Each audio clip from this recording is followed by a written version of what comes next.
This is the Heart of Singing podcast, the place where passionate singers and vocal coaches of many different styles will share their passion about the wonderful art of singing and making a career with their voices. I'm your host, Hertrich. Now, let's get started. Hello, everybody. Welcome to the Heart of Singing podcast. Today, this is episode 2 of the second season of the podcast. And my guest, this is the first vocal coach that is coming to the podcast. Her name is Tamara Pientka. She's a German, like I said, vocal coach, but also a singer with her own band. And she tells us a bit about her singing technique and the kind of school that she teaches. How does she go about her teaching, about her online presence, and about her own music? So it's a very nice conversation. She's a great person to talk to. So I won't talk much about this. I will let you with my interview with Tamara Pientka. Enjoy. Hi, Tammy. I called you Tammy. Yes, of course, Henry. Hello.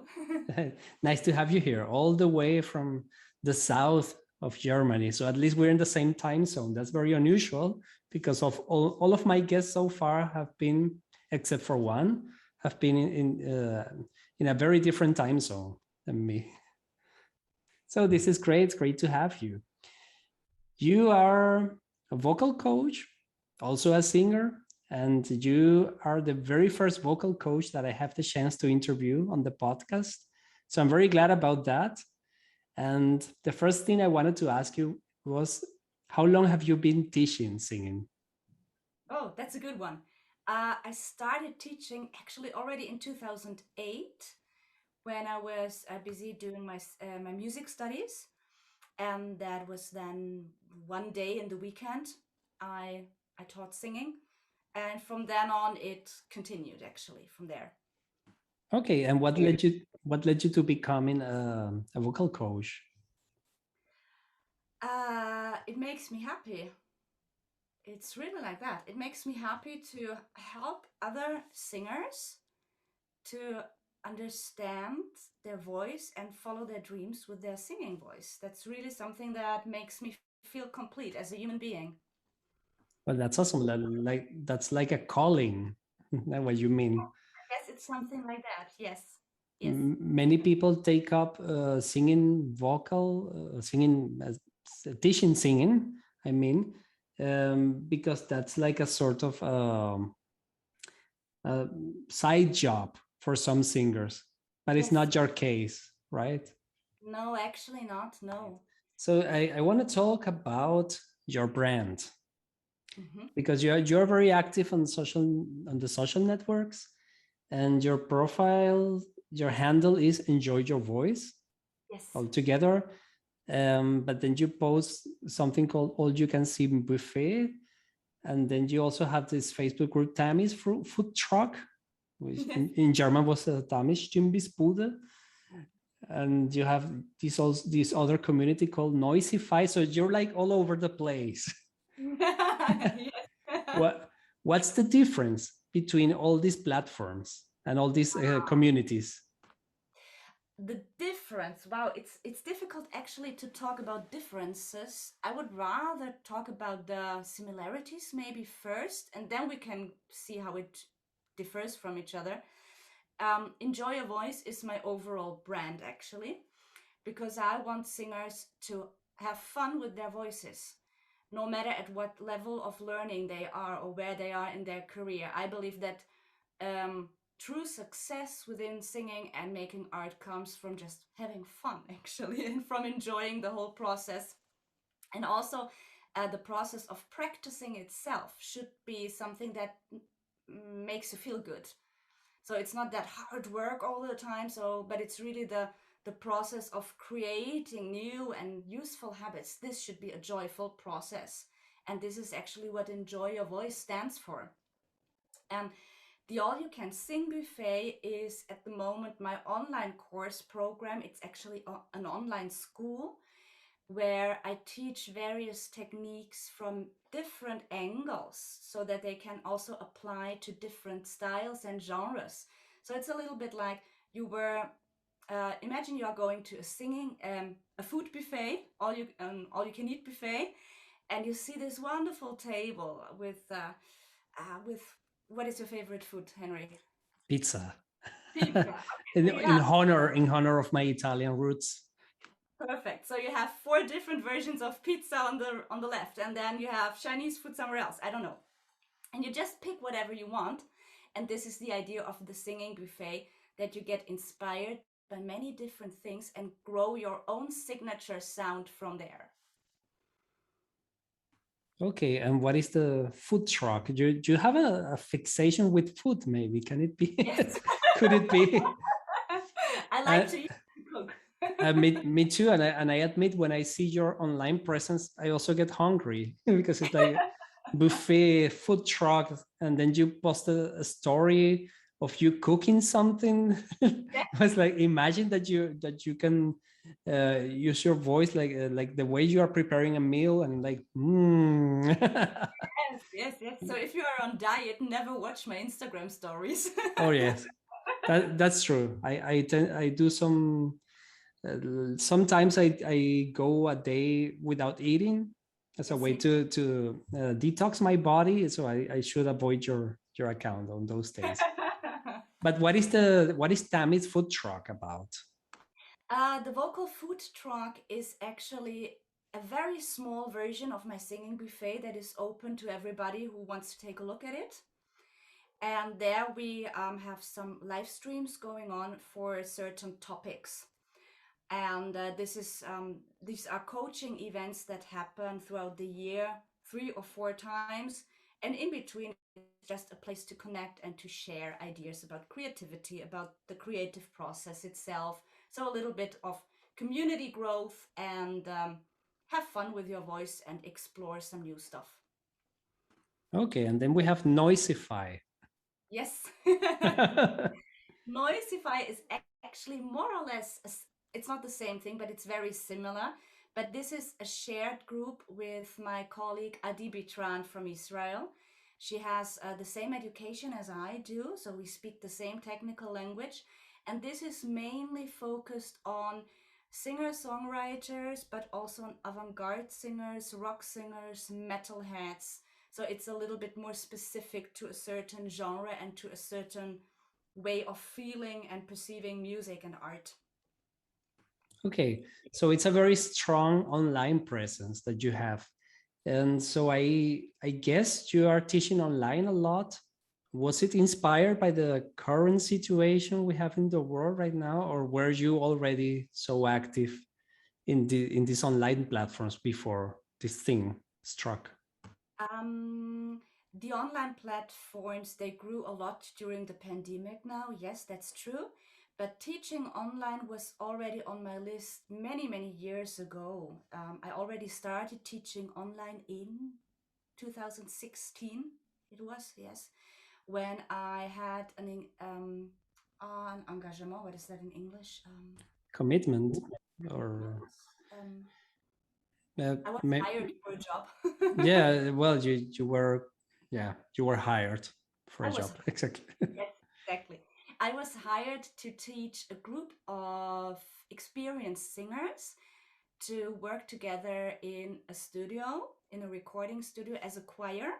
And they should be flexible to sing classical, but also to have a more modern, popular sound. And they came from all places of Germany. So I was like, wow, how should I do that? And then actually I started to teach online and give these online live coachings. And from there, everything else evolved and started to grow. And now I'm there Okay, singing buffet. okay, but do you also have like private students coming to your place, or do you teach somewhere else? I teach in a music school next to my home, actually, so it's only 5 minutes walk. And I teach children there, kids, but also grown-ups, adults. And I also use this as my private teaching space for real-time workshops, for example.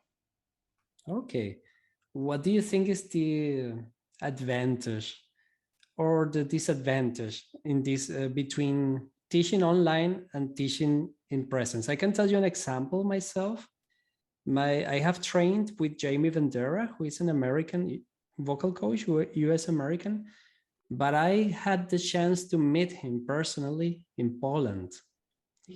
He gave two workshops in Krakow, and I attended these workshops, and it was a whole other thing to stand before him and to have him like sometimes press his fingers my downwards belly, like support here, right? Yes, It's something you cannot do when you have somebody like this is this in the screen. But how has your experience been in these regards? yes, this is the disadvantage of online. Definitely. We cannot do hands-on because we have this distance. But there are many other things that work online very well that you can't do in presence. And this is something you have to be aware of as a teacher to make this the advantage of your coaching or of the way you teach. So if you try to copy the one-on-one presence lesson actually to online, then it doesn't work. Then it will always be something that is weaker. But the real thing, the advantage of online teaching is that you can guide the singer a little bit more, especially if it is in a group. Then you can create group activities and you give the singer more space to explore new things on his own.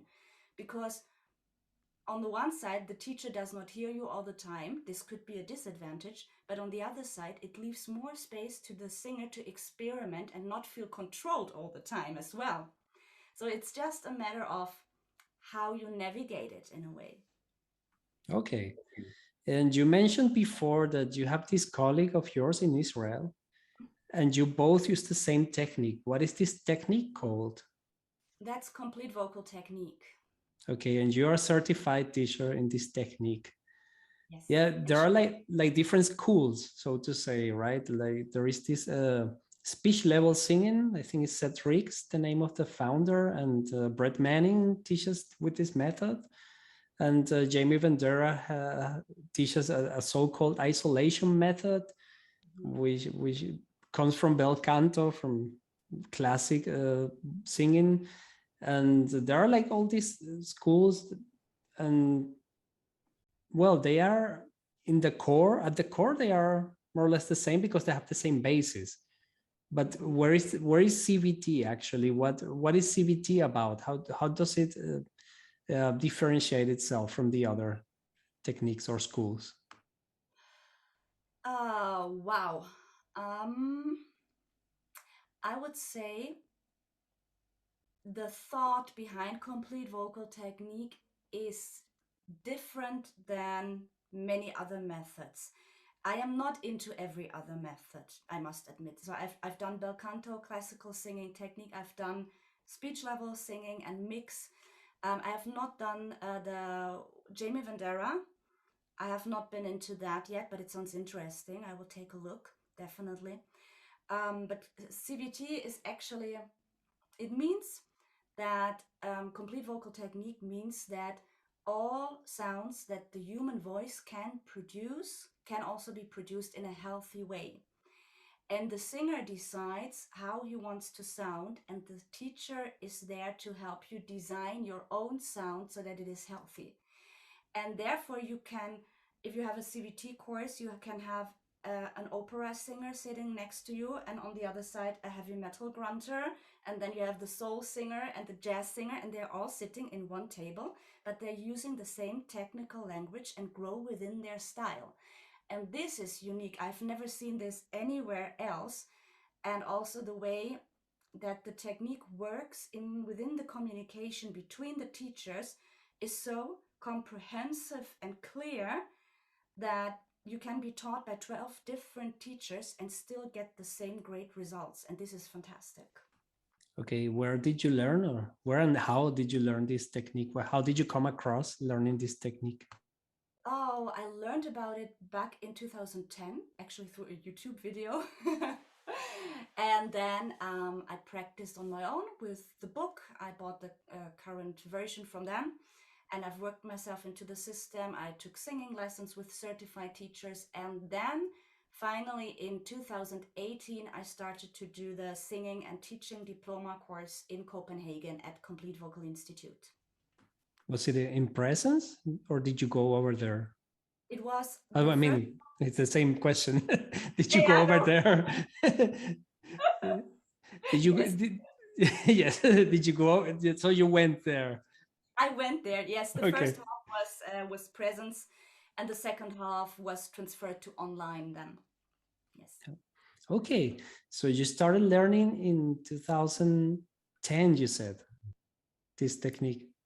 yes. But the education to become a certified teacher, I did from 2018 until 2021 this Hmm? year. But you've been teaching singing since 2008. Yes, So you have already learned other techniques. Yeah. How was this journey before you came to CVT?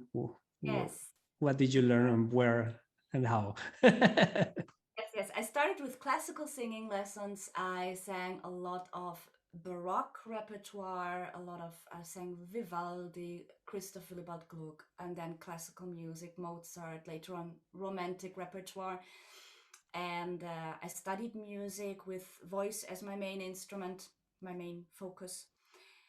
Then I made a jump to jazz singing with the mix method, which is actually connected to singing on the level of speech. I did that for 1 or 2 years, and then I found complete vocal technique and went closer more into that. Okay, so you have been a singer at heart since the very beginning, right? Because you went through all these stages. When did you discover that you wanted to be a singer? That was I was 15 years old, where I discovered my love for opera and for hard rock. And from that moment on, I knew I had to become a singer. Okay, well, opera and hard rock they could relate actually very much when you listen to Ian Gillan or Bruce Dickinson. Then it's like, yeah, the operatic rock voices that have Yes, been there all the time. So you combine these two passions and became a singer. yes, And you told me off the air that you also sing with a band. Want to tell a little bit about that? yes. I sing with a progressive rock band. Their name is Dawnspiller, and at the moment we are almost having a break. Well, because of the pandemic, almost everyone had a break now. But we are producing at our own pace, and we are writing our own music, and yes, playing some concerts every month.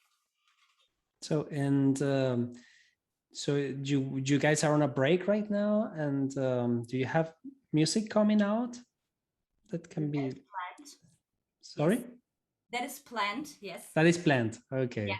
Do you have a web page or something? Yes, it's dawnspiller.com, but we have nothing new out right now. So this page is old. We do all the work when the recordings and the producing and everything is done, then we put everything up on the new level. Okay, so I look forward to listening to that. You know, progressive rock is also one of my favorite, if not my favorite, style of music. Yes. Right now, I'm also listening to some other stuff. So maybe it's not my favorite anymore, but I love it dearly. And I grew up with Pink Floyd, and they're like my most favorite band together Yes. with the Beatles. So I think we both speak the same language. And I'm a huge Dream Theater fan. James Labrie is one of my favorite singers. So there you have it. Yes. And you also, well, you play the piano as well. You need that for teaching. And which instruments do you play? Do you play that bass guitar that's behind you? Sometimes, yes. Oh. If I find the time to practice, yes. But you're doing all this coaching. Yes, yes, yes. The bass is my hobby. So this is actually my musical territory where I explore into new directions. I play some guitar, some classical guitar, and I use the piano basically for writing songs or for composing instrumental backgrounds for our songs, but also for teaching, of course. Yes. So how did this band come along? This progressive rock band? Were they looking for a singer and then you auditioned, or how did it happen? We started actually in 2010, and the main songwriter is our guitar player, and he's my husband. But were you together already back then, Yes, or? we were already together back then, yes. And he was looking first for a drummer. And then he found a drummer. And then, actually, after that, they started to work together for a couple of months. And then I joined. And then after that, the bass player came in. And at the moment, we don't have a bass player. So, this is also a thing. Well, you can take the bass guitar behind you and do I've both. thought about that, but I'm actually not good enough at the bass, at least not to play live, because playing live in a progressive band, yes, playing live and singing at the same time, that's really tough. I mean, there is Geddy Lee, but he's in a league of his own. I Yep. love Rush. I love Rush very very much. Yeah. Okay. Well, there is the cliche question about influences. Ah, Well, so when you started singing and when you decided you wanted to become a singer, you said you mentioned opera, you mentioned hard rock. mhm. Who were the singers that you were looking up to? Interesting, cool. It was definitely it was Angela Gheorghiu and Cecilia Bartoli, but also Magdalena Koshena. She's a mezzo soprano from the Czech Republic, I guess. And in the rock field, it was back then Tarja Turunen because of the classical similarities and the And technique then a little. still operatic, yes. Yes, but also James Labrie and Russell Allen and Jorn Lande. I'm still a huge fan of Jorn Lande. I love his approach to singing and how he breathes music and singing. He's in a league of its own, definitely. Well, all these singers you mentioned, and Russell Allen, he has this grit which is amazing and very hard to reproduce. So talking about grit, you mentioned that you can teach all these different styles, or you can teach singers to sing in the style that they want to sing Yes, without damaging their voices. yes, Do you also teach metal singers? yes. I am myself. I don't consider myself to be absolutely a metal singer or a metal head because I there are many things that correspond to me in a musical way, but I also teach and mentor metal singers. Yes, I do. Okay, so you have heard of Melissa Cross, Yes. maybe? Yes. I have worked with her metal as well. I mean, I only attempted growling Mhm. twice and I sucked, despite knowing all the basics. And Jamie Vendera also teaches grit, because he comes from hard rock as well. Yes. So, what's your advice for people who want to try these kind of styles? First, learn all the basic sounds you need and do them as often as possible and only short because you need a lot of stamina and air control. You need to create a lot of, you need to hold back a lot of air to that. And then there are a few basic sounds that you just get into your muscle memory. So, for example, the the fry scream, for example, is a mixture of distortion. Maybe that's what you call grit. I don't know. So it's this sound that's Distortion, yes. yes, That exactly. kind of. Yes. And to be able to work on a fry scream, you have to add the creak or the vocal fry, which is something like that. So you keep doing this several days, just find it back in a healthy way. If it's the grunt you are looking for, then you go every day like, mm, really annoyed. Mm. And you do this, and then you get used to that. But you have to control the airflow. That's very important. Yeah, but you have to be careful with this grunting that you don't keep it here, right? Wow, that's interesting. What are you aiming for? I hear more distortion now. What do you want? No, not me. I'm talking in general for the audience. Triggered my teaching mind. Sorry. Yeah, I know. No, that's fine. That was only an attempt I made with a band I used to sing for. I did it on two songs, and I recorded it and it was fine when I recorded it. When I tried it live, I sucked. I think. Yeah, I that's think meant. Yes. I think it also depended on the sound that wasn't really that good. But anyway, I mean, we singers, we find excuses as well when it doesn't work. That's true. We are very good at that. Oh, absolutely. So that's very nice that you have all these styles. But then a question about the care of the voice, and because you are very busy teaching singing the whole day, Hmm. so you have to sing a lot as well. You have to demonstrate things, Mhm. and so you have to be very careful with your own voice, so it Mhm. doesn't get used up. How do you do that? How do you go about that? Nothing. Okay, people listening, please don't listen to Tammy.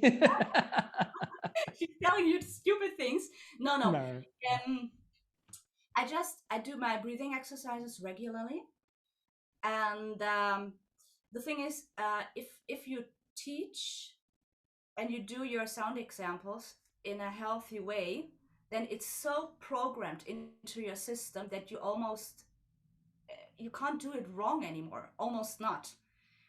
And that's the thing. And if you then teach and your technique is very secure and embedded into your system, then you also do not get tired that much. If I get tired physical, then I'll also say that to my students, especially if I have a long day with one-on-one sessions. Then I say at the end, maybe I'm a little bit tired now by now, so I won't give you that many sound examples. Is that okay for you? And they always say, yes, okay, take your break, take your time. There you have it. The voice is a physical instrument, and that's Yes. something that's one of the reasons why people tend to be so mean to singers when singers have a bad day, because it's a physical thing. And of course, everybody should learn the technique so well that, just like you said, they don't get that tired anymore. But we're all humans; we get Yes, tired. yes. What about your water consumption? Oh, I need to drink a lot of water, but I sometimes forget it. I have to admit. So I'm always having here my my glass of water. Thanks for the reminder. Um, because hydration is very important because the mucosa around the vocal folds, they get stiff when they are not hydrated enough, and then we can't sing properly. And then the voice gets tired in a way. Yes. That's right. That's something every singer should consider. I admire how Bruce Dickinson goes song after song after song without drinking anything. Maybe when he goes backstage on an instrumental passage, he drinks something. I don't know, but I've never seen him drinking on stage. While James Labrie drinks all the time, he keeps himself hydrated all the time. Yes. Well, the thing is with the mucosa, it takes up to 2 hours until it's hydrated. So the effect does not come into place immediately. So maybe Bruce Dickinson is drinking water before he's going on stage. We don't know. I have to But ask him. I'll Bruce ask him when Dickinson I interview him. this, but he has a fantastic technique. And if you have a fantastic technique and your voice runs on autopilot, then you can just do this for 2 or 3 hours. Do you believe in this? I think it's a myth, but I'll ask you anyway. Do you believe that singers get worse with age? Um, it depends. Um, when the but it depends on the body actually. When you stay strong up until your your age, when you age, actually when you get older, yeah, then then you also can sing. Often when singers lose some notes in the high part when they grow older, one reason can be that the way they have to work with their body changes, maybe also due to hormonal changes. And then they have to recalibrate their system in a way. And some singers, also professional singers, they are not fully aware of how to do that, at least not in a structural way.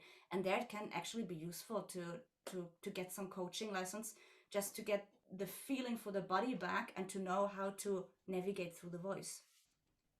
Why do you think it is that mm, singers don't usually get asked about vocal technique?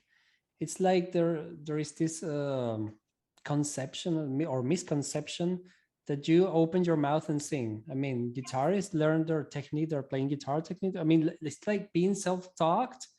It's something to glorify, and singers very seldom, especially in rock music, talk Mm. about it. Why do you think it is? I think there are many reasons to that. One reason could be that simply we cannot see the instrument, we cannot see what we are doing, and then there was also not a formal way of teaching rock for many, many years. This has changed, luckily, during the last 10, 15 years, or even 20 years. But um, rock singers had to find out on their own how to do it. And I guess that adds a little bit to the myth that some singers are just born this way. But as you describe it, it's just a learned skill. Some singers seem to be born that way, yes, but that's maybe 1 out of 1,000. For all other 999 normal singers, such as we are, we need to work for that. Yeah, absolutely. It's like a sort of mystery. Like let's keep it mysterious. Especially Yeah, metal singers. It's like, oh, come on, man. Just go on stage and that's yeah. the feeling, you know. Yeah, okay. Um, do you have a vocal routine of your own? Like, um, do you warm up daily? I mean, you mentioned breathing exercises. mm, yes, these breathing exercises, these are things that I do actually regularly, also with the singers that come to my place, also within the choruses, and also foundational exercises from CVT just to keep my system running. And sometimes I also, um, when I'm recording and I feel, oh, there is a technical problem, then I stop the recording and then I work with the technique to solve the issue, and then I get back to recording. And then this little thing is a technical work on its own, which is also can also be seen as a warm up, because what's a warm up in the end? Our vocal folds, they are completely warm with 37 degrees. But a warm up, it's just it's a preparation for our system to run smoothly, and therefore we have actually to know what are the weaknesses of our voices and how what is the effective way to practice to avoid these weaknesses when it comes to singing. Okay. Apart from warming up the voice, there is also like the whole singing scales and different scales and finding different places. And since you're teaching all the time, I guess you are also practicing while you're doing it, right? Yes, of course. Okay. Well, that's an advantage of being a vocal coach, like a professional, like doing it for a living. Yes, yes.